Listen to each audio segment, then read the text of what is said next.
Hello मित्रों, welcome my channel Pushkar entertainment.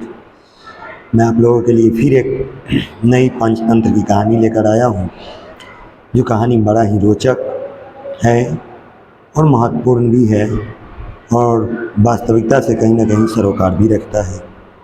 जिस कहानी का शीर्षक है लालची मिठाई वाला। मिठाई वाला बड़ा लालची था, दिन दुगुना रात चौगुना कमाना चाहता था। तो मैं शुरू करूँ कहानी। एक गांव हुआ करता था, बड़ा ही समृद्ध गांव था, जो गांव का नाम दीनपुर था। उस दीनपुर गांव में सोहन नाम का एक मिठाई वाला रहता था।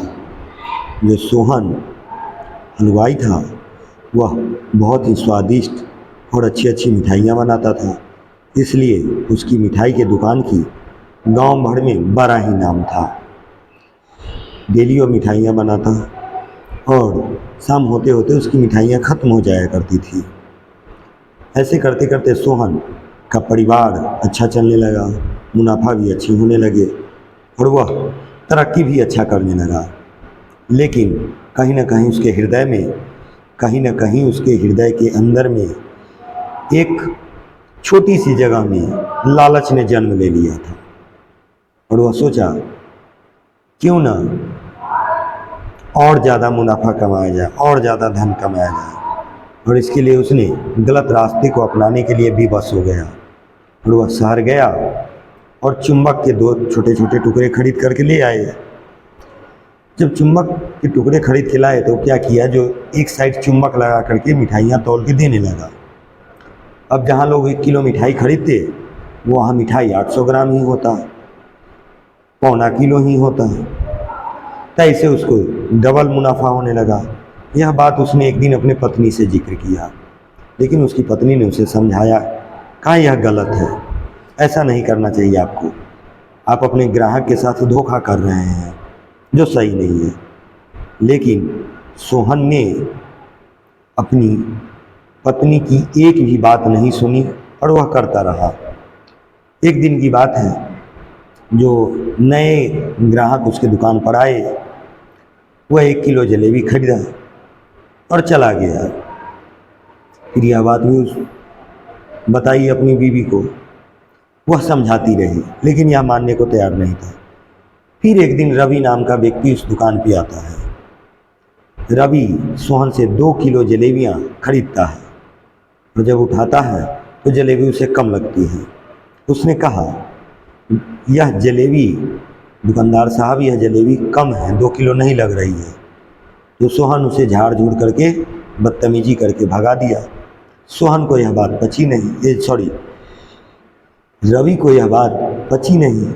उसने जलेबी किसी दूसरे दुकान पे तौलाया तो जलेबी कम थी और यह बात वह बताया सोहन को जाकर के, तो सोहन मानने को तैयार नहीं था, क्योंकि उसका बड़ा नाम हो चुका था। अब रवि ने एक तरकीब सोची, क्यों नहीं इसे बेनंगा किया जाए। वो अपनी तराजू लाया और उसके बगल में बैठ गया। कहा, भाइयों, जो भी तुम इसके दुकान से मिठाइयाँ खरीदते हो, मेरे पास आओ और तौल के देखो कमता है कि नहीं कमता है। ऐसे जो भी लोग खरीदते, मिठाइयाँ कम जाती थी। फिर सब लोग धीरे धीरे सोहन के खिलाफ होने लगे। यह बात सोहन को अच्छी नहीं लगी। उसने पंचायत की और बोला कि यह मेरे पीछे लगा है, मुझे बदनाम करना चाहता है रवि, जो मुझे बर्बाद करना चाहता है। फिर गांव वालों ने जब सारे मामले को समझा और जाना और खुद परख लिया, तो कहा, नहीं, इसमें तो गलती कहीं ना कहीं सोहन की ही है और वो बहुत जल्दी अमीर होने का जो सपना देखा है, वह अब उसे पूरा नहीं होने वाला है। और सभी सभी गांव वाले उस दुकानदार को, सोहन को बेइज्जती किए और धीरे धीरे उसके दुकान पर जाना छोड़ दिए, उससे सामान लेना छोड़ दिए। और अंत में यह बात हुई, ये धीरे धीरे आर्थिक रूप से सोहन कमज़ोर होता गया और अपने किए पर पछतावा होने लगा। और उसको पछतावा होने के सिवा और कुछ कर भी क्या सकता है। फिर जो इज्जत और शोहरत उसने कमाई थी, वो उसे दोबारा नहीं मिल पाई। और पत्नी उसकी बोली कि मैं आपको बार बार यह बातें समझाता था, लेकिन आप मानने के लिए तैयार नहीं थे। जिसका परिणाम आज आपने देख लिया। अब क्या कीजिएगा, अंततः धीरे धीरे धीरे धीरे उसकी दुकान डूब गई और उसका जीवन नरक के समान हो गया। उसकी अर्थव्यवस्था बिल्कुल चरमरा गई। जो आगे बढ़ रहा था वह रुक गया। तो इसलिए मित्रों, इस कहानी से हमें सीख यह मिलती है कि जीवन में लालच बुरी बला होती है। हमें लालच नहीं करनी चाहिए और जितना हम कमाएं उसमें हमें संतुष्ट रहना चाहिए। यही हमारे लिए अच्छा होता है।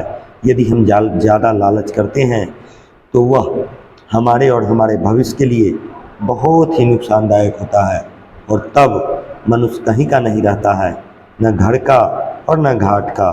इसलिए जीवन में इस चीज़ को विशेष ख्याल रखें, अपने आप को अच्छा रखें, खुश रहिए, सुरक्षित रहिए, अपना ख्याल रखिए, अपनों का ख्याल रखिए। धन्यवाद।